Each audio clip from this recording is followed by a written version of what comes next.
চুলি নাছিল কিয় বাৰু গান্ধীজী মূৰত চুলি নাছিল কিয় এইটো কথা হ'ল নেকি গান্ধীজী মূৰত চুলি নাছিল কিয় এইটো বিশেষ কথা নাই কিন্তু এটা কথা কিন্তু মই ক'ব পাৰিম গান্ধীজীয়ে সদায় সঁচা কথা কৈছে মই আজিহে এটা কথা বুজিলোঁ দেই কি ৰে ছোৱালীবোৰৰ চুলি ইমান দীঘল কিয়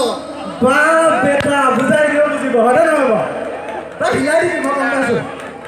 তই এটা কাম কৰ তোক মই এটা কথা সুধো সোধক না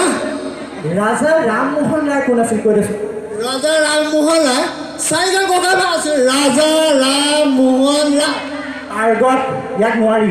ৰাজা ৰামমোহন ৰায় চাৰিটা ককাই ভাই আছিল বেলেগ ঠিক আছে মই সুধো বাৰু আপোনাক অংশুক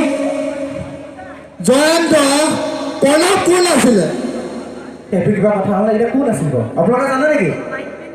নাজানো কয় সেইটোৱেতো মেইন কথা নিজৰ ভনীয়েকৰ চকু কাণ থাকিলেহে গম পাব ভনীয়েকৰ যায়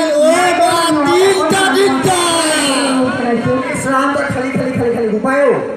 এই ৰাইজৰ মাজত মোৰ ভণ্টিজনী কথা ক'ব লাগেনে তাই ন জন্ম পাই চঞ্চল গম পাইছ নাই তাই জন্ম পাই চঞ্চল জন্ম হৈ ৰমণী ডাক্তৰক যেতিয়া চকুটি মাৰিলে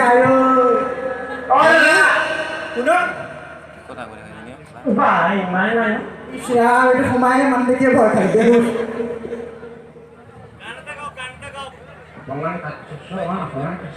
গোটেইটো শেষ কৰি ঠিক আছে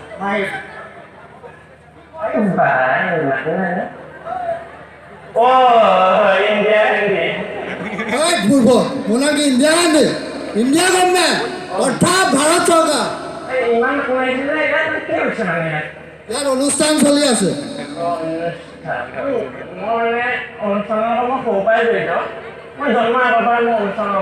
বাপৰে ই জন্ম আগৰ পৰা জড়িত মস্ত ভাল পাওঁ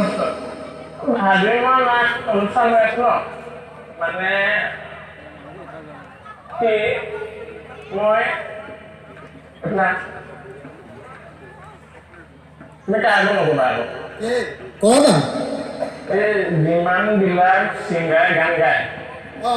লিৰিক্স বিলাক কোনে দিয়ে তই আৰু দিবি আৰু বেলেগ কোনে দিব মই নিজে লিখি নিজে গায় কিন্তু মানে কি মই গৰ্ব নকৰোঁ অহংকাৰো নাই কিন্তু মই মানে তোমাৰ সাহিত্য বুৰঞ্জী কলা সংস্কৃতি মোৰ মেজৰ বাৰু ছবি